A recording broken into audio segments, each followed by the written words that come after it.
இரக்கத்திற்காக நன்றி. எங்கள் மீது நீர் கொண்ட அன்பிற்காக நன்றி. எங்களை ஆசீர்வதித்து பராமரித்து எங்களுக்கு வேண்டிய விசேஷித்த கிருபைகள், சத்துவம், ஆரோக்கியத்தை தருகிறதற்காக நன்றி. அந்த நன்றி கடனுக்காக உம்மை நோக்கி வந்திருக்கிறோம் ஆண்டவரே.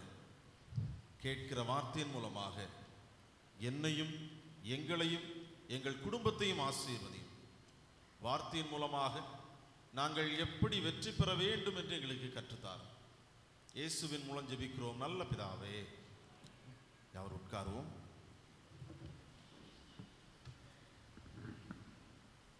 கர்த்தருடைய மகா பரிசுத்த நாமம் மகிமைப்படுவதாக. இந்த அருமையான நாளுக்காக நான் கர்த்தரை துதிக்கிறேன், ஸ்தோத்திரிக்கிறேன். இந்த அருமையான நாளிலும் கூட இந்த அற்புதமான ஒரு வாய்ப்பை ஆண்டவர் கிருபையாய் எனக்கு தந்திருக்கிறார்.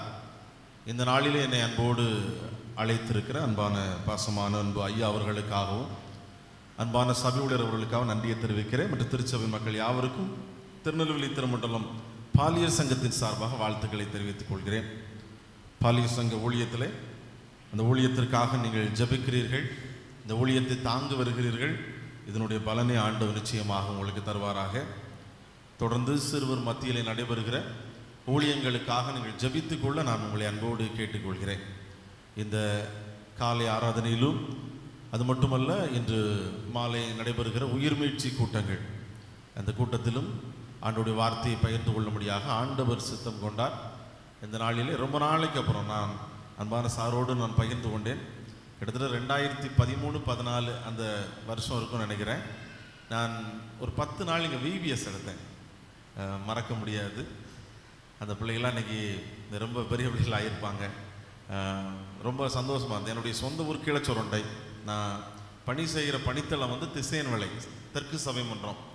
நான் தெற்கு சபை மன்றத்தில் ஊழியராய் உருவாக்கப்படும் போது அந்த பாளையங்கோட்டை ஜான்ஸில் படித்து முடிச்சுட்டு ஊழியராக நான் திசையன்விளை சர்ச்சில் நான் தங்கியிருந்தேன். அப்போ தான் அன்பான குருவானவர் ஐயாவும் அங்கே ஊழியத்தை நிறைவேற்றினார்கள். அதனால் அன்பான பாசமான அன்பு அண்ணனாகவும் அன்பு நண்பராகவும் எப்பொழுதும் கூடவே இருந்து வழி நடத்துகிறவர்கள். அந்த நாட்களை நான் நினைத்து பார்க்கிறேன். அந்த விபிஎஸ்ல எடுத்த நாட்களை நினைத்து பார்க்கிறேன். 10 நாட்களும் மே 1ஆம் தேதியிலிருந்து 11ஆம் தேதி வரைக்கும் நடந்த விபிஎஸ். அதில் 10 நாள் நான் ஊரிலேருந்து வந்துட்டு போனதை நான் நினச்சி பார்க்குறேன். ரொம்ப சந்தோஷமாக இருந்துச்சு. மனரம்பியமான ஒரு நாட்கள். மீண்டுமாக இப்படிப்பட்டதான ஒரு வாய்ப்பிலே நான் கலந்து கொள்வது ரொம்ப ரொம்ப சந்தோஷமானது. இந்த உயிர்மீட்சி கூட்டங்கள் நம் வாழ்விற்கு தேவையான ஒரு ஆரோக்கியத்தை கொடுக்கிறது, ஒரு அற்புதமான வாழ்க்கையை கொடுக்கிறது, ஆசீர்வாதத்துக்கு தேவையான வழிவகைகளை கொடுக்கிறது. இந்த லெந்து நாட்கள் அப்படின்னு சொல்லி அப்படின்னா என்னன்னு கேட்டால், நம்ம எல்லா வருஷமும் பிரசங்கத்தில் கேட்கறது தான். எல்லா பிரசங்கத்திலையும் கேட்குறது அந்த 40 நாளைக்கு ஸ்பெஷலாக ஒரு ஆயத்தமும் நம்ம பண்ணிக்கிடுவோம். இந்த 40 நாள் அப்படின்னு சொன்னால் பயபக்தி நாட்கள். இன்னைக்கு பார்த்தீங்கன்னா, நான் கடந்த வாரத்தில் என்னுடைய நண்பர் கோயம்புத்தூரில் கிறிஸ்தவ புத்தக ஸ்டால் ஒன்று வச்சிருக்கிறார், பெரிய ஸ்டால். அவர்கிட்ட நான் பேசும்போது சொன்னார், இந்த லெந்து நாட்களில் மட்டும் வேதாகமத்தை எப்படி முழுமையாக படிப்பது, 40 நாளில் வேதாகமத்தை எப்படி முழுமையாக படிப்பதுன்னு சொல்லி கிட்டத்தட்ட 25 புஸ்தகம் வந்துட்டான்.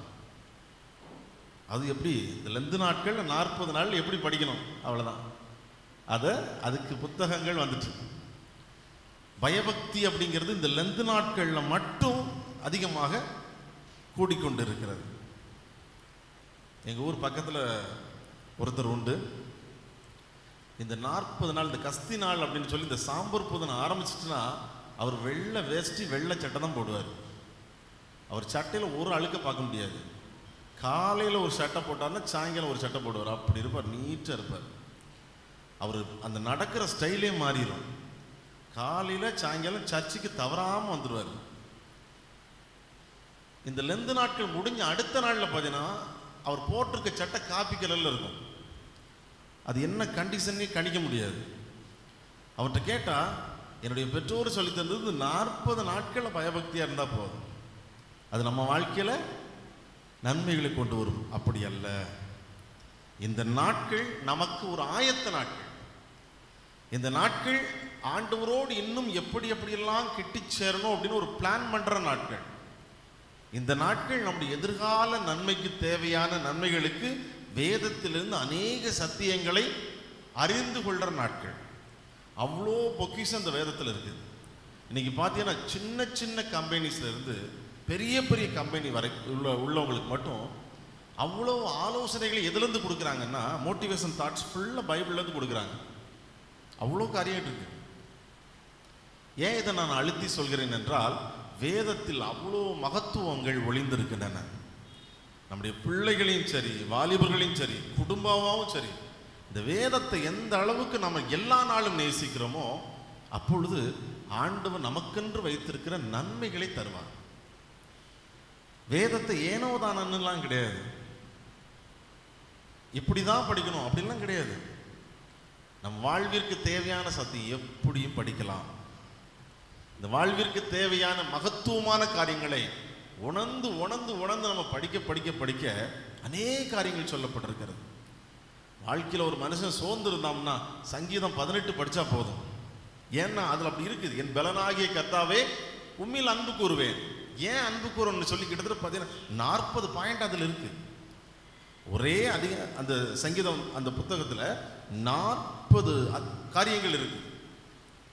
அதை வச்சு மட்டுமே கிட்டத்தட்ட ஒரு 10 நாள் பிரசங்கம் பண்ணலாம். அவ்வளோ காரியங்கள் இருக்கு. என் பலனாகிய கர்த்தாவே உம்மில் அன்பு கூறுவேன். ஆலயத்துக்கு ஏன் வரணும்? எதுக்காக வரணும்? ஆலயத்துக்கு வந்த என்னென்ன நன்மை உண்டு வேதத்தில் கொடுக்கப்பட்டிருக்கிறது. ஒரு குடும்பம் எப்படி நடத்தணும் வேதத்தில் இருக்கிறது. ஆசீர்வதிக்கப்பட்ட குடும்பம் எது வேதத்தில் இருக்கிறது. தொழில் எப்படி தொடங்க வேண்டும் வேதத்தில் இருக்கிறது. எதை முதலீடு செய்ய வேண்டும் வேதத்தில் இருக்கிறது. எல்லாவற்றிற்கும் பொக்கிஷமாய் காணப்படுவது இந்த வேத புஸ்தகம். இந்த வேதத்தை நாம் எந்த அளவுக்கு நேசிக்கிறோமோ, எந்த அளவுக்கு உணர்ந்து நாம் கற்றுக்கொள்கிறோமோ, அந்த அளவிற்கு ஆண்டவர் நம்மையும் நம்முடைய குடும்பத்தின் பிள்ளைகளையும் ஆசீர்வதிப்பார். அதில் எந்த விதமான சந்தேகமும் இல்லை.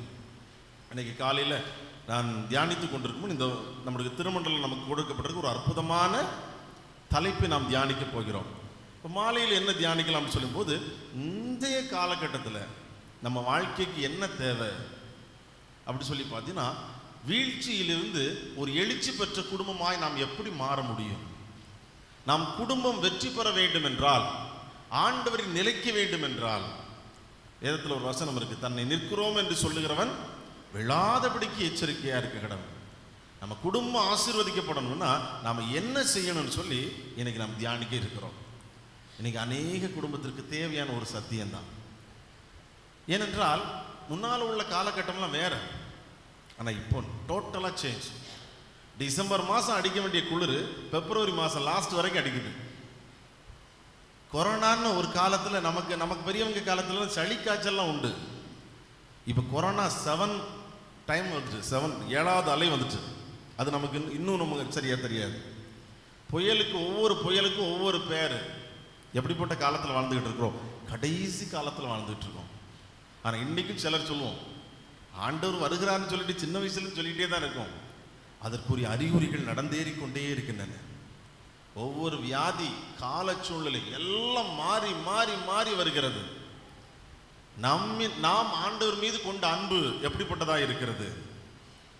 ஆண்டவர் நம்மளை பார்த்து சொல்வார், ஆதியில் கொண்ட அன்பை விட்டு விட்டாயே அப்படி சொல்வார். ஆதியில் கொண்ட அன்பை புதுப்பிக்கும்படியாக இந்த இடத்துல நாம் கூடி வந்திருக்கிறோம். ஆதியில் கொண்ட அன்புனா என்ன அப்படி சொல்லி யோசித்து பார்த்தா நம்ம எல்லாருக்கும் தெரியும். கடந்த ஒரு மாசத்துக்கு முன்னால ஒரு ஸ்கூலுக்கு போயிருக்கும் போது ஒரு 3rd ஸ்டாண்டர்ட் படிக்கிற ஒரு பிள்ளைகிட்ட நான் பேசிக்கிட்டு இருந்தேன். பேசிக்கிட்டு இருக்கும்போது அந்த காரியத்துக்கு ஒரு முன்னோடிய ஒரு சம்பவத்தை சொல்லலாம்னு ஆசைப்படுறேன். கொரோனாவுடைய முதல் அலை ஒன்று வந்துச்சு. நம்ம எல்லாரும் பாதிக்கப்பட்டிருக்கலாம். அந்த தெருவில் ஒரு ஆளுக்கு கொரோனா வந்துட்டுனா என்ன பண்ணுவாங்க? என்னம்மா, பாம்பேல இருந்தோ இல்லை வெளி மாநிலத்திலிருந்தோ ஒரு ஆள் உள்ள வந்தாங்கன்னா அவரு கிட்டத்தட்ட 10 நாள் குவாரண்டைன்ல இருக்கணும். ஈஸியாக உள்ள போயிட்டு வெளியில வர முடியாது. ஒரு நபருக்கு கொரோனான்னு வந்துட்டுனா அவர் குடும்பமே அவ்வளோ பாதிக்கப்படும். அந்த சமயத்தில் தான் பாளையங்கோட்டையில் டவுனில் இருக்கிற நம்ம எல்லாருக்கும் தெரிந்த ஒரு கடை தான், இருட்டு கடை அப்படி சொல்லுவாங்க, இருட்டு கடை அல்வா. அந்த கடையினுடைய ஓனருக்கு கொரோனா வந்துச்சு.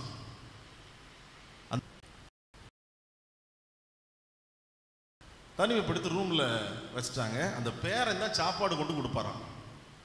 சாப்பாடு கொண்டு சன்னலில் வச்சுட்டு வந்துடுவார். நீங்கள் பார்த்தீங்கன்னா ஒரு நாளைக்கு எவ்வளோ கூட்டம் இருக்கும் அப்படின்னு நமக்கு தெரியும். ஒரு நாள் சாப்பாடை சன்னலில் வச்சுட்டு வெளியில் வந்துட்டான். சன்னலில் வச்சு சாப்பாடு அப்படியே இருக்குது. எட்டி பார்த்தா ஃபேனில் அவர் தற்கொலை செய்து கொண்டார். தூக்கு போட்டு தற்கொலை செய்து கொண்டார். ஒரு லெட்டர் ஒன்று எழுதி வச்சிருக்கிறார். அந்த லெட்டருடைய சுருக்கம் மட்டும் என்னன்னா, எனக்கு நான் போதும் என்கிற அளவிற்கு என்னுடைய சொத்து சுகம் உண்டு, ஆனால் இந்த வியாதி என்னை தனிமைப்படுத்தி விட்டது. நான் ஒரு அனாதையாக உணர்கிறேன், இந்த உலகத்தை விட்டு பிரிகிறேன் எழுதி வச்சிருக்கிறார். இது எப்போ?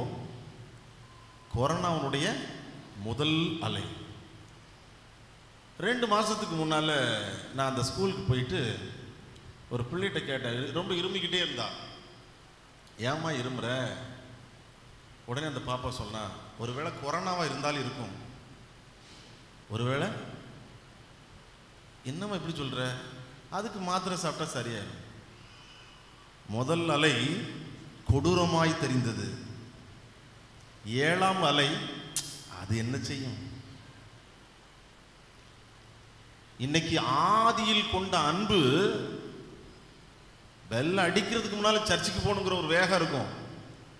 ஜெபம் பண்றதுக்கு முன்னால எந்த காரியத்தையும் செய்யக்கூடாதுங்கிற எண்ணம் இருந்திருக்கும். வேதம் வாசிக்காம எதையும் செய்யக்கூடாது.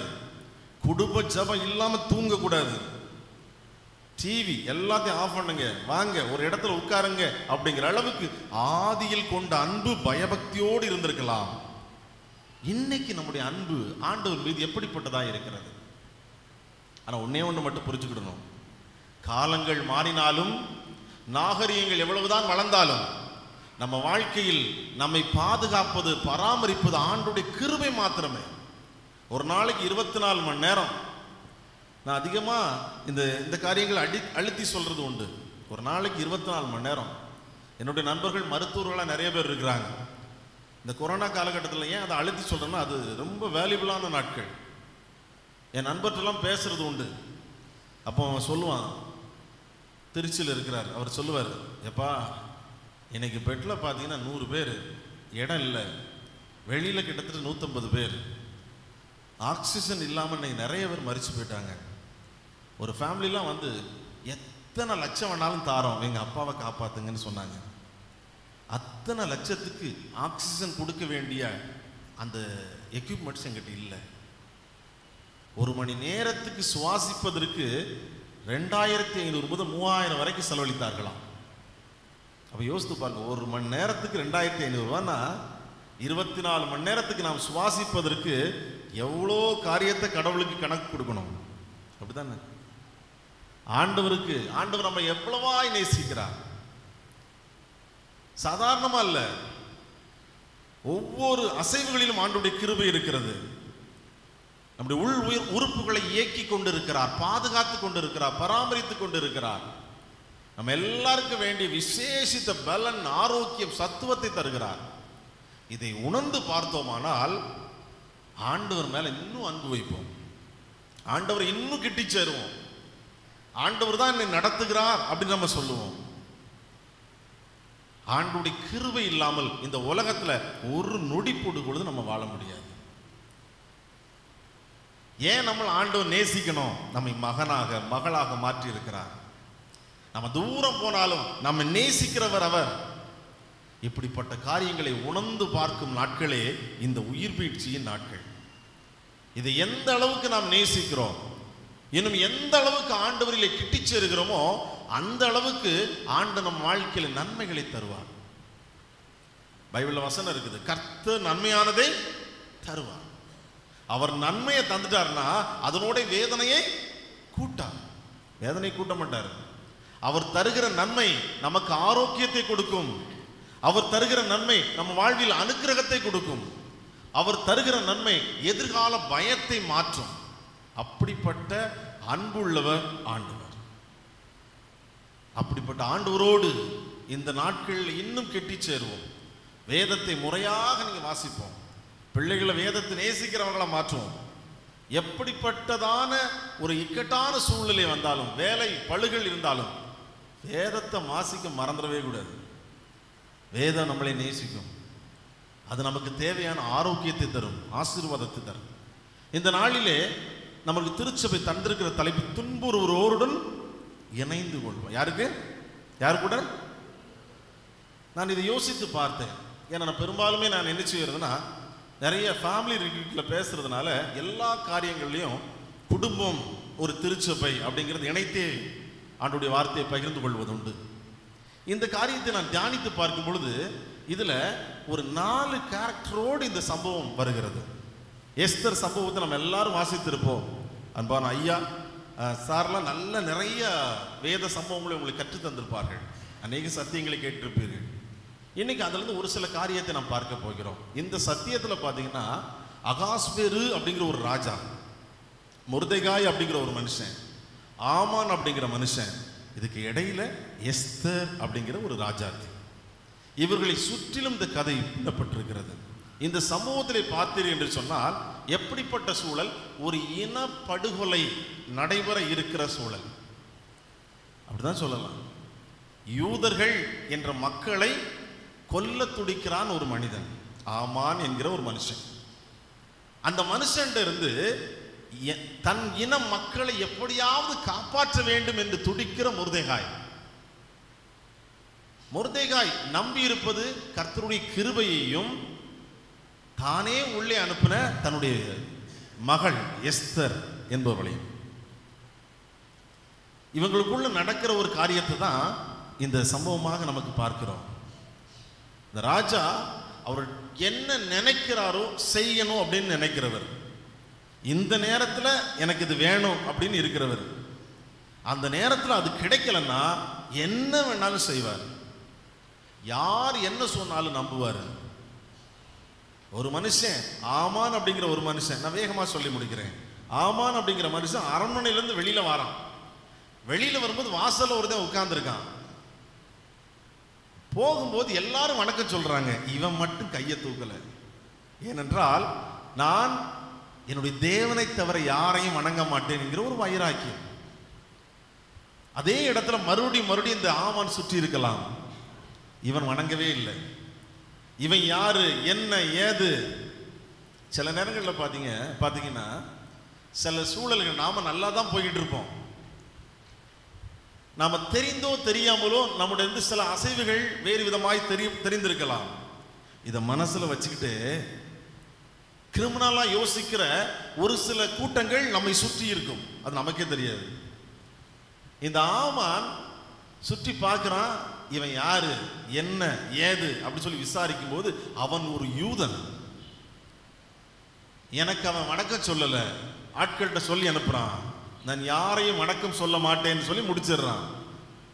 அடுத்த நிமிடமே இந்த ஆமான் கிரிமினலா யோசிக்கிறது என்னன்னு சொல்லி பார்த்தீங்கன்னா, இவனை மட்டுமல்ல, இவன் சார்ந்து இருக்கிற இன ஜன பந்துகள் எங்கெங்கெல்லாம் இருக்கிறாங்களோ அவர்களை வேரோடு கொல்ல வேண்டும். சாதாரண சின்ன காரியம்தான், சின்ன காரியம்தான். யோசித்து பார்த்தா இவ்வளவுதானப்பா அப்படின்னு யோசிக்க கோணும். சின்ன காரியம்தான். சின்ன முள் கூட நம் வாழ்வில் பெரிய காரியத்தை உண்டாக்கிவிடும். சின்ன பாவம் தானே, இது என்னத்தை செய்யும்? ஒரு சின்ன முள்ளு தான். எங்க ஊர் பக்கத்துல ஒரு ஆள் காலில் குத்துச்சு. இதே தென்காசி ஐகிரவுண்ட் ஹாஸ்பிட்டல் நாங்க தான் யூத் பையங்கெல்லாம் கொண்டு வந்து சேர்த்தோம். சின்ன முள்ளு தான். கடைசியில் அந்த காலை எடுத்து அவருடைய உயிரும் போயிட்டு ஒன்றும் செய்ய முடியல. சின்ன காரியம் தானே. சின்ன காரியத்திலும் நாம் அற்பமா இருக்கக்கூடாது என்று இதிலே நமக்கு சுட்டி காட்டப்பட்டிருக்கிறது. இந்த மனுஷன் அப்படியே இருக்கிறான். இந்த ஆமான் அதுக்கப்புறம் அதை டெவலப் பண்றான் பாருங்க. டெவலப் பண்ணி என்ன செய்யலாம், ராஜாட்ட போய் சொல்றான். ராஜாட்ட போய் கரெக்டா சொல்லிப்பானா தப்பா சொல்லிப்பானு பார்த்தா, தப்புல எப்படி ஜோடிச்சு சொல்லலாமோ அப்படியே சொல்றது. ராஜாவிற்கு கோபம் வந்து தன்னுடைய மோதிரத்தை ஆமான் கையில கலற்றி கொடுக்கிற அளவுக்கு கோபம் வந்திருக்கும்னா எப்படி சொல்லியிருப்பான்? நம்ம நாட்டுக்குள்ள நிறைய மக்கள் ஊடுருவிட்டாங்க, உங்களுக்கு விரோதமா எழும்பிட்டாங்க. உங்களை வீழ்த்துறதுக்கு தயாராயிட்டாங்க, நீங்க ஜாக்கிரதையா இருந்துக்கோங்க அப்படின்னு சொன்ன உடனே அந்த இடத்துல ராஜா தன்னுடைய மோதிரத்தை கழட்டி கொடுத்து, உனக்கு என்ன தோணுதோ செய். ஒரே வார்த்தை தான் ராஜா சொன்ன ஒரே வார்த்தை. என்னது? உனக்கு என்ன தோணுதோ செய். அந்த ஒரு வார்த்தையை இந்த ஆமான் வைத்துக்கொண்டு இந்த மக்கள் எங்கெங்கெல்லாம் இருக்கிறார்களோ அவர்களை வீழ்த்துங்கள் சொல்லிட்டாங்க. இந்த காரியம் வேகமாய் பரவி கொண்டிருக்கும் பொழுது மொர்தெகாய் அப்படியே அடுத்த ஒரு காரியத்தை எஸ்தர் ராஜாத்திக்கு அனுப்புறாரு.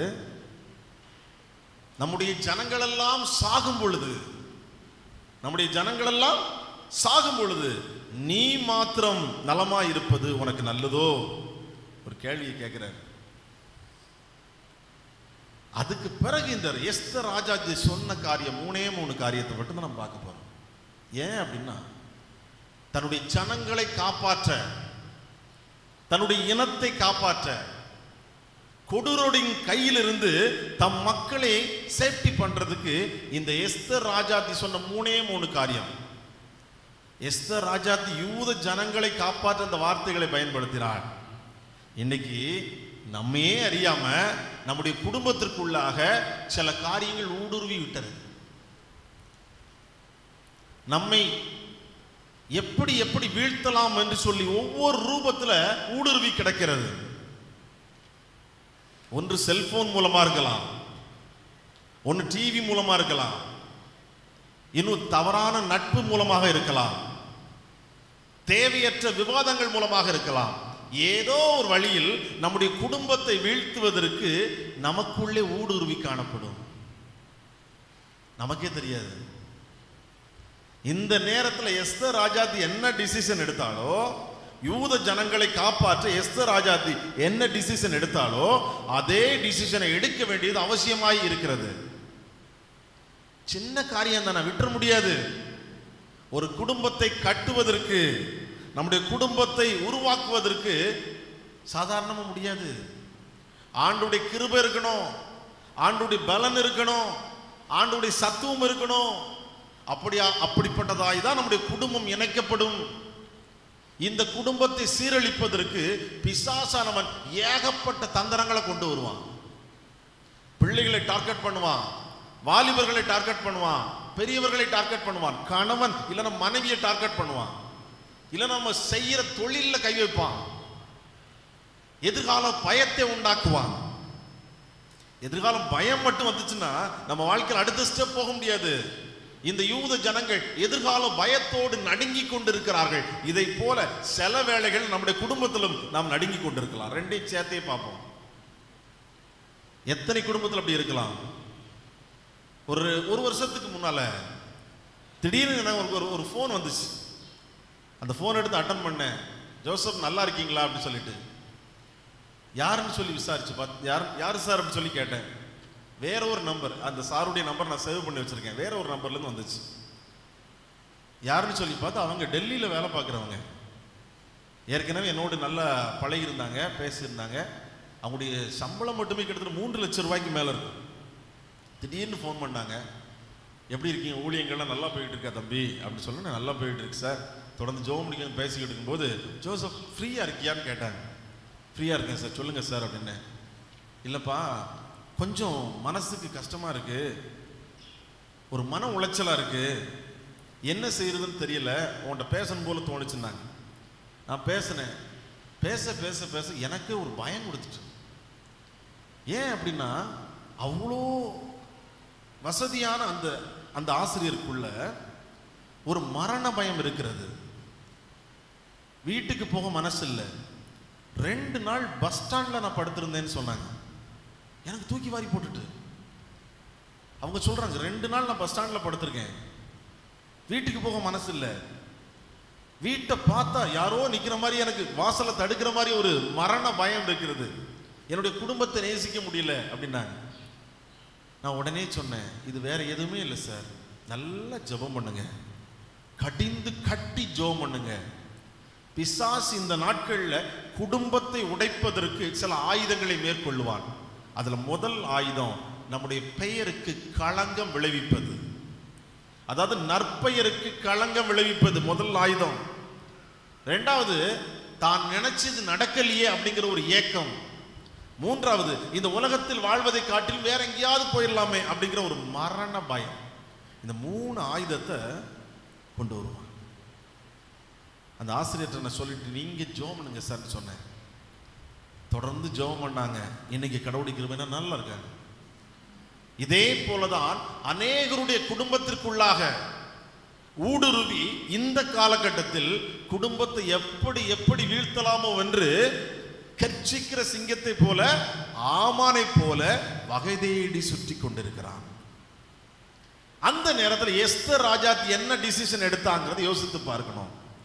மொர்தெகாயை பார்த்து அவள் சொல்கிற 3 காரியம். ஒன்று என்ன சொன்னார் தெரியுமா? வீட்டில் போய் வாசித்து பாருங்க. அக்கா வாசிச்சாங்க அந்த வேத பகுதியில். வீட்டில் போய் நீங்கள் வாசித்து பாருங்க. 4ஆம் அதிகாரம் முழுமையாய் வாசித்து பாருங்கள். முதலாவது எஸ்தர் எடுத்த முதல் காரியம் ஒன்றுபட கூறினாள். ஒன்றுபட கூறினாள். ஒன்றுபடுங்கள், ஒருமனப்படுங்க. முதல் காரியம் அதுதான். ரெண்டாவது, உடலை ஒடுக்குங்கள். ரெண்டாவது, உடலை ஒடுக்குங்கள். மூணாவது, உணர்வை புரிந்து கொள்ளுங்கள். மூணாவது. நாலாவது, வைராக்கியம் கொள்ளுங்கள். இந்த 4 காரியத்தை நம்ம செஞ்சோம்னா பிசாசு கொண்டு வருகிற எல்லா காரியத்திலிருந்து நம்முடைய குடும்பத்தை பாதுகாத்துக் கொள்ளலாம். நம்ம குடும்பத்திற்கு தேவையான ஒரு சேஃப்டி எங்க இருக்குன்னா நம்ம கையில தான் இருக்கு. இந்த வேத புஸ்தகத்தில் இருக்கிறது. நம்முடைய கைகளை கால்களை முடக்கி ஆண்டோர் பாதத்தில் எப்படி காத்திருக்கிறோமோ நமக்கு எதிராக பொல்லாத காரியம் எதுவும் வேலை செய்யாது. எவ்வளவுதான் சூழ்ச்சிகள் வரட்டும், எவ்வளவுதான் பாடுகள் வரட்டும், எவ்வளவுதான் வேதனைகள் வரட்டும், நம்ம குடும்பத்தை ஒண்ணும் செய்யாது. பிசாசு சுத்திக்கிட்டே தான் இருப்பான். எவனை வீழ்த்தலாமோ என்று கர்ச்சிக்கிற சிங்கத்தை போல சுத்திக்கிட்டே தான் இருப்பான். எஸ்தர் ராஜாத்தி சொல்கிற, யூத ஜனங்களை நான் காப்பாற்ற இந்த காரியத்தை செய்யுங்க. அவள் சொன்னது யூத ஜனங்களையா இருக்கலாம். இன்னைக்கு ஆண்டவர் நமக்கு சுட்டி காட்டுறது நம்முடைய குடும்பத்தை காப்பாற்ற 4 காரியத்தை செஞ்சே ஆகணும். குடும்பத்துல ஒற்றுமை வேணும். திருச்சபையில மட்டும், திருச்சபையில எப்படி ஒற்றுமை வரும் தெரியுமா? குடும்பத்துல ஒற்றுமை இருக்கணும். கணவன் மனைவிக்குள்ள ஒற்றுமை இருக்கணும்.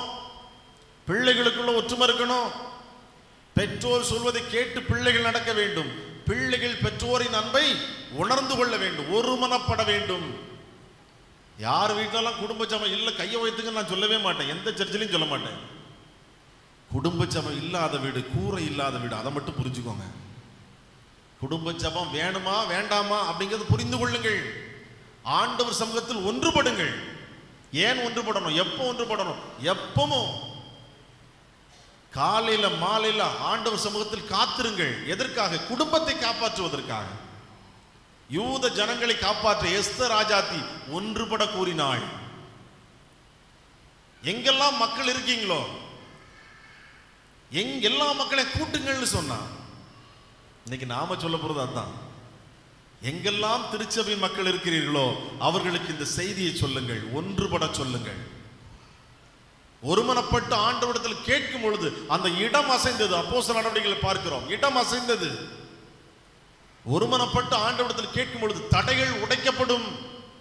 ஒருமனப்பட்டு துதித்தார்கள். எரிகோ கோட்டைகள் இடிந்து விழுந்தது.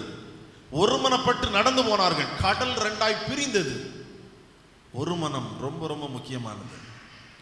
இன்னைக்கு ஒரு மனம் இல்லாம அநேக குடும்பங்கள் சிக்கி சின்ன நம்ம மாறிக்கிட்டு இருக்கு.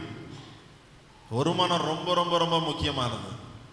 நீங்க ஒரு மனம் பட்டின உமக்கு எதிராக உருவாக்கப்படும் எந்த ஆயுதமும் வாய்க்காதே போகும் வேதவசனம் சொல்லுகிறது. நாகர்கோவில் என்னுடைய நண்பர் இருக்கிறார்.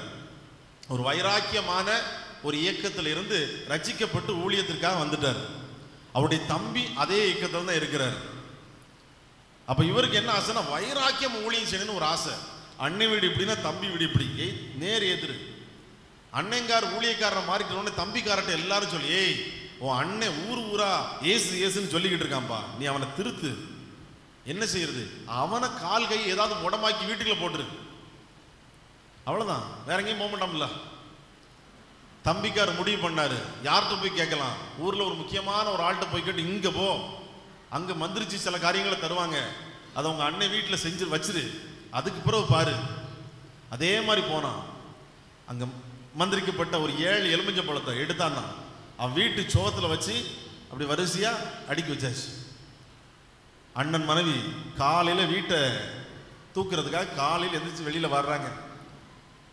வீட்டு காம்பவுண்ட் சுவரில் பார்த்தா என்ன இருக்கு? மந்திரிக்கப்பட்ட. பார்த்த உடனே அலறி அடிச்சுட்டு உள்ள ஓடிட்டாங்க. ஓடின உடனே அவரு என்னமாச்சுன்னு பாக்குறாரு. வாசல்ல நமக்கு ஏதோ பண்ணிட்டாங்க. என்ன பண்ணிட்டாங்க? வேகமா போனாரு. பழம் பெரிய பெரிய பழமா இருந்துச்சு. ஒரு பாத்திரத்தை எடுத்து தண்ணி நிறைய பாத்திரத்தை கொண்டு வந்து உள்ள போட்டு நல்லா கழுவி ஜூஸ் போட்டு குடிச்சிட்டாரு. தம்பிக்கார ஜன்னல் வழியா பாக்குறாரு, அண்ணனுக்கு ஏதாவது ஆயிட்டான்னு பாக்குறாரு. அண்ணன் நல்லா இருக்காரு. ஒரு வாரம் கழிச்சு அதே ஆள்கிட்ட போனாரு. ஏய், சில நேரங்கள்ல இது வேலை செய்யாதுப்பா, வேற ஒரு ட்ரீட்மெண்ட் இருக்கு, திருச்சி பக்கம் போ, அங்க ஒரு ஆள் இருக்காரு, அவர் ஒன்று தருவாரு. அதே மாதிரி அங்க சொன்ன மாதிரி செஞ்சான். 7 நாட்டுக்கோழி முட்டை, அதே மாதிரி ஏதோ ஒரு மண்ணு அந்த மண்ணுக்கு மேல வச்சாச்சு. அதே மாதிரி அந்த அம்மா வெளியில வராங்க, அலறி அடிச்சுட்டு உள்ள போறாங்க. அவர் வெளியில வராரு, முட்டையை பாக்குறாரு, வீட்டுக்குள்ள எடுத்துட்டு போய் ஆஃப் ஆயிலும் ஆம்லெட்டு போட்டு தனியா வச்சு சாப்பிட்டாரு. அடுத்த நாள் காலையில எழும்பினாரு, வேகமா தன்னுடைய தம்பி வீட்டுக்கு போனாரு. அண்ணனை பார்த்தோன்னே தம்பி பதறிட்டான். ஏன்னா நான் ஒண்ணுமே செய்யல. ஏன் நீ ஏன் பதறத? ஒன்றும் இல்லைப்பா அண்ணா, என் கையில் ஒரு 200 ரூபா இந்த வச்சுக்க. ஏன்?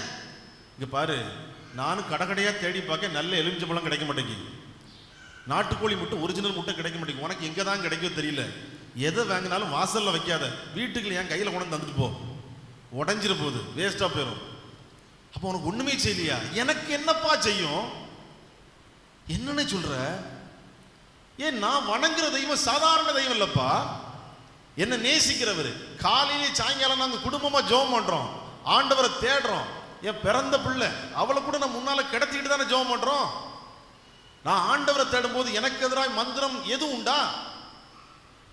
ஒன்றுபடுங்கள், உங்களுக்கு எதிராக உருவாக்கப்படுகிற எந்த ஆயுதமும் வாய்க்காதே போகும். எஸ்தர் ராஜாத்தி ஒன்றுபட கூறினாள். இரண்டாவது, உடலை ஒடுக்க கூறினாள். உபவாசம் இருங்கள். ஆண்டவரே சொல்ற இந்த வகையான பிசாசு உபவாசம் ரொம்ப முக்கியமானது. இன்னைக்கு நான் இதுவரைக்கும் நான் உபவாசமே இருந்ததில்லை, ஒரு நேரமாவது இருந்து பாருங்க. நம்ம வாழ்விற்கு தேவையான ஏதோ ஒரு காரியம் தடைபட்டு இருக்கிறதுனா உபவாசம் இருந்து ஜெபம் பண்ணுங்கள். குடும்பத்தை காப்பாற்ற உபவாசம் முக்கியமானது. யூத ஜனங்களை காப்பாற்ற உடலை ஒடுக்க கூறினாள். இன்னைக்கு நாம எப்படி இருக்கிறோம்? மூணாவது பாத்தீங்கன்னா, உணர்வை புரிந்து கொள்ள கூறினாள். நமக்குள்ள உணர்வுகள் இருக்கிறது. எல்லா மக்களுக்குள்ள ஒரு எதிர்கால பயம்னு ஒண்ணு இருக்கு. என் பிள்ளைகளை நான் என்ன படிக்கணும், என்ன செய்யணும், ஏது செய்யணும், பயத்தோட பதட்டத்தோடு ஒரு ட்ராக்ல ஓடிக்கிட்டு இருக்கோம். இந்த உணர்வை புரிந்து கொள்ளும் தெய்வம் இயேசு கிறிஸ்து. அவரிடத்தில் சொல்லுங்கள். எஸ்தர் ராஜாத்தி மக்களின் உணர்வுகளை கொட்டி தீர்க்க சொன்னாள். அதனுடைய அது எதுல கொட்டணும் அப்படிங்கிறது ரொம்ப முக்கியமானது. உடலை ஒடுக்கி ஆண்டவர் சமூகத்தில் நீங்களுடைய உணர்வுகளை கொட்டி தீர்த்தால் உங்க வாழ்க்கைக்கு தேவையான எல்லா காரியத்தையும் ஆண்டவர் தருவார். அல்லேலூயா. எல்லா காரியத்தையும் தருவார். இதுல உட்கார்ந்துகிட்டு இருக்கவங்க எல்லாருக்குள்ளே ஒரு காரியம் ஓடிக்கிட்டே இருக்கும். என் குடும்பத்தில் இப்படிப்பட்ட காரியம் தடைபட்டுக்கிட்டே இருக்கு, என்னுடைய உணர்வுகளை யார் புரிந்து கொள்வா, எனக்கு தேவையானது யார் செய்வா? ஒன்னே ஒன்று போட்டு புரிஞ்சுக்கங்க, இயேசுவை தவிர இந்த உலகத்தில் உணர்வை யாரும் புரிந்து கொள்ள மாட்டார்கள். எஸ்தர் ராஜாத்தி சொன்ன ஆண்டவர் சமூகத்தில் உணர்வை கொட்டுங்கள். கடைசியா பார்க்கிறோம், வைராக்கியம் கொள்ளுங்கள். வைராக்கியம் கொள்ளுங்கள். நான் செத்தாலும் சாகிறேன் அப்படிங்கிற வைராக்கியம் எதுக்கு? பக்தி வைராக்கியம். பக்தி வைராக்கியம் ரொம்ப முக்கியமானது. வேற வைராக்கியம் தேவையில்ல. சிலர் சொல்லுவாங்க செத்தாலும் நான் அவன்கிட்ட பேச மாட்டேன், அந்த வைராக்கியம் தேவையில்ல. பக்தி வைராக்கியம் ரொம்ப ரொம்ப முக்கியமானது. பிள்ளைகளை சிறு வயதிலிருந்து பக்தி வைராக்கியத்தில் வளர்த்து பெற்றோராய் நாம் இருக்க வேண்டும். எஸ்தர் ராஜாத்தி பக்தி வைராக்கியம் கொண்டாள். என் மக்களுக்கு என்னென்ன தேவை, என் மக்களை எப்படி எப்படி நடத்தணும், என் யூத ஜனங்களை காப்பாற்றுறதுக்கு நான் எந்த நிலைக்குனாலும் போவேன்னு சொன்னான். பக்தி வைராக்கியம். இன்னைக்கு அநேக நேரங்கள்ல இந்த வைராக்கியம் இந்த காலகட்டத்தில் குறைந்து காணப்படுகிறது. முன்னாலெல்லாம் பார்த்தீங்கன்னா சுவிசேஷ ஊழியம் தைரியமா நம்ம சொல்ல போவோம். இப்ப அப்படிலாம் கிடையாது. சுவிசேஷ ஊழியத்துக்கு போற ஆட்கள் கம்மி. எங்கேயும் போய் நின்று சுவிசேஷம் சொன்னா ஏதாவது நடந்துருமோ அப்படிங்கிற பயத்தோடு நாம் வாழ்ந்து கொண்டு இருக்கிறோம். உங்களே என்னை பார்த்து சொல்றாரு, யூத ஜனங்களை காப்பாற்ற ஒரு பக்தி வைராக்கியம் கொண்ட எஸ்தரை போல இந்த காலத்தில் நம்முடைய குடும்பத்தை, திருச்சபையை காப்பாற்ற பக்தி வைராக்கியம் கொள்ள வேண்டும். அந்த பக்தி வைராக்கியம் எந்த அளவுக்கு நமக்குள் இருக்கிறதோ அந்த அளவுக்கு ஆண்டவர் நம்முடைய குடும்பத்தை ஆசீர்வதிப்பார். இன்னைக்கு நான் அநேக இடங்களுக்கு போகும்போது, அநேக குடும்பங்கள்ல குடும்ப கூடுகையில் நான் செய்தி கொடுக்கும்போது அதிகமாக நான் சுட்டி காட்டுறது என்னன்னா, பெண் பிள்ளைகளுக்கு தேவையான காரியத்தையும் ஆண் பிள்ளைகளுக்கு தேவையான காரியத்தையும் பிள்ளைகளுக்கு சின்ன வயசுல இருந்து யார் சொல்லிக் கொடுக்கணும்? பெற்றோர் சொல்லிக் கொடுக்கணும். பக்தி வைராக்கியம் என்பது வேதத்தை நேசிப்பதும் ஜெபம் பண்ணுவதும் மட்டுமல்ல, நம் வாழ்விற்கு தேவையான அத்தியாவசிய காரியங்களை படிப்பதிலும் கூட. காலையில் எத்தனை மணிக்கு எழும்பணுங்கிறத பிள்ளைகளுக்கு சொல்லிக் கொடுக்கணும். எழும்பும் போது படுத்த படுக்கையை எப்படி மடிக்கணுங்கிறத பிள்ளைகளுக்கு சொல்லிக் கொடுக்கணும். கழிவறைகளை எப்படி தூய்மைப்படுத்துவதுங்கிற பிள்ளைகளுக்கு சொல்லிக் கொடுக்கணும். ஏனென்றால் கிறிஸ்தவ வழக்கு கிட்டத்தட்ட 40% வழக்குகள் கோர்ட்ல இருக்கு. எப்படிப்பட்ட வழக்கு தெரியுமா? கழிவறைகளை சரியாக தூய்மைப்படுத்த மாட்டேன் என்கிறார்கள், அதனால எனக்கு டைவர்ஸ் வேணும். எங்க போயிட்டு இருக்கோம்? யோசித்து பார்க்க அழைக்கப்பட்டிருக்கிறோம். பக்தி வைராக்கியம் சின்ன வயசுல இருந்து பெண் பிள்ளைகள் ஆண் பிள்ளைகிட்ட எப்படி பேசுங்கிறத சொல்லிக் கொடுக்கணும். ஆண் பிள்ளைகளை எப்படி பார்க்கணும், எப்படி நடக்க வேண்டும் என்று சொல்லி காட்டணும். ஒரு புகுந்த வீட்டுக்கு பிள்ளைங்க போறாங்கன்னா அந்த பிள்ளைகளுக்கு என்னென்ன சத்தியத்தை சொல்லணும்னு பெற்றோர் சொல்லிக் கொடுக்கணும். நீ போனது பிறகு பார்த்துக்கலாம் சொல்லக்கூடாது. ஒரு வீட்டில் வேடிக்கை சொல்லுவாங்க. ஒரு வீட்டில் ஒரு மாமனார் மகா கையை மருமகன் கையில் பிடிச்சி கொடுக்கும்போது சொல்றாங்க, ஐயா என் பிள்ளைக்கு கொஞ்சம் வாய் நீளம், கொஞ்சம் சமாளிச்சுக்கோங்க. உடனே அவர் சொன்னாராம், மருமகன் சொல்றாரு, எனக்கு கொஞ்சம் கை நீளம், நான் சமாளிச்சுக்கிறேன். அந்த குடும்பம் எப்படி இருக்குன்னு யோசித்து பாருங்க.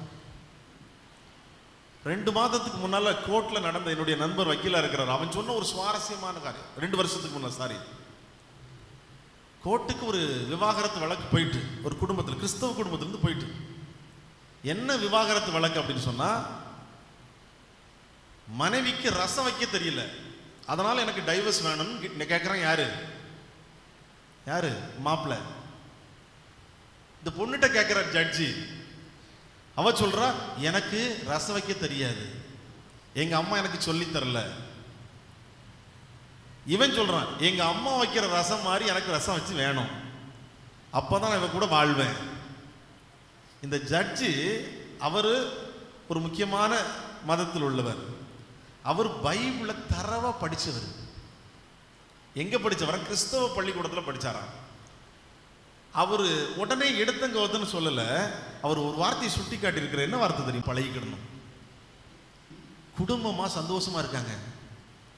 கடைசி அந்த ஜட்ஜ்மெண்ட் அவர்கிட்ட போய் பேசியிருக்காங்க. அவர் சொல்லியிருக்காரு, கிறிஸ்தவ பள்ளிக்கூடத்தில் படித்த எனக்கே இவ்வளவு ஒரு பெரிய பக்தி வைராக்கியம் இருக்கும் போது அதே பைபிளை தூக்கிட்டு சர்ச்சுக்கு போறீங்க, உங்களுக்கு எப்படிப்பா ஏற்றுக்கொள்ளணுங்கிற பக்தி வைராக்கியம் இல்ல. சின்ன சின்ன காரியம் தான் குடும்பத்துக்குள்ள வரும், டக்குன்னு சீறிடுவோம். நல்லா கவனிச்சுக்கோங்க. 4 செகண்ட் கோவப்பட்டோம்னா நம்ம ரத்த நாளங்கள் சரியாகிறதுக்கு 4 மணி நேரம் ஆகும். யோசித்து பாருங்க. சிலர் யோசித்து பார்த்தா தெரியுது, அப்படின்னா வருஷ கணக்கில் ஆகுமே எனக்கெல்லாம் சரியாகிறதுக்கு. உண்மையில் 4 செகண்ட் ஒரு கோபத்தை நமக்கு கொண்டு வந்தோம்னா நம்முடைய ரத்த நாளங்கள் நார்மல் ஆகிறதுக்கு 4 மணி நேரம் ஆகும். எஸ்தருக்குள்ள பக்தி வைராக்கியம் வேணும். யார் பெரியவன் அப்படிங்கிற பக்தி வைராக்கியம் குடும்பத்துக்குள்ள இருக்கக்கூடாது. நான் கணவன், நான் தான் பெரியவன், வேண்டாம். நான் மனைவி, நான் சொன்னதான் கேட்கணும், வேண்டாம். பக்தி வைராக்கியம் ஒன்னே உள்ளதா இருக்கணும்.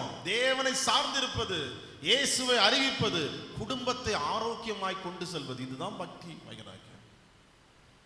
ஒரு திருச்சபை வளரணும்னா திருச்சபையில பக்தி வைராக்கியம் ரொம்ப அவசியம். இந்த 4 காரியங்களை எஸ்தர் ராஜாத்தி செயல்படுத்த சொன்னாள். யூத ஜனங்கள் காப்பாற்றப்பட்டார்கள். இந்த 4 காரியத்தை இந்த காலகட்டத்தை நீங்கள் செய்தால் உடைய குடும்பத்தை காப்பாற்றிக் கொள்ளலாம். தலைகளை தாழ்த்தி நாம் ஜெபிப்போம். அன்பின் மகத்துவம் உள்ள கர்த்தாவே, எஸ்தர் ராஜாத்தி யூத ஜனங்களை காப்பாற்ற ஒன்றுபட கூறினாள், உடலை ஒடுக்க கூறினாள், உணர்வை புரிந்து கொள்ள கூறினாள், வைராக்கியம் கொள்ள சொன்னாள். யூத ஜனங்கள் காப்பாற்றப்பட்டார்கள். இன்னைக்கு எங்களுடைய குடும்பங்களை காப்பதற்கு, எங்களுடைய திருச்சபையை காப்பதற்கு இந்த 4 குணாதிசயத்தையும் எங்களுக்கு தாரும். இங்கு வந்திருக்கிற ஒவ்வொரு மக்களையும் ஆசீர்வதியும். இந்த தேவ செய்தியின் மூலமாக அன்பு மக்கள் வாழ்விலே ஒரு எழுச்சியை உண்டாக்கும், உயிர் மீட்சியை உண்டாக்கும். எங்களுடைய திருச்சபை வளர்ந்து பெருக உதவி செய்யும். இயேசுவின் மூலம் ஜெபிக்கிறோம் நல்ல பிதாவே.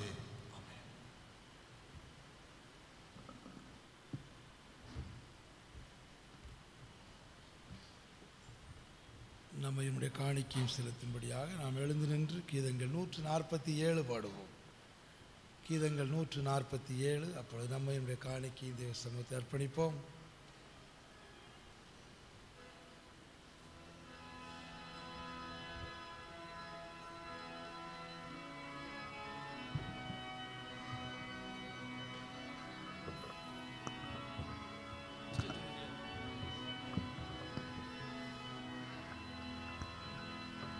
சரணம் சரணம் ஆனந்தா சச்சிதானந்தா தாவீதின் மைந்தா ஓசன்னா சரண பதம் தா தாவீதின் மைந்தா ஓசன்னா சரண பதம் தா தேவசூதன்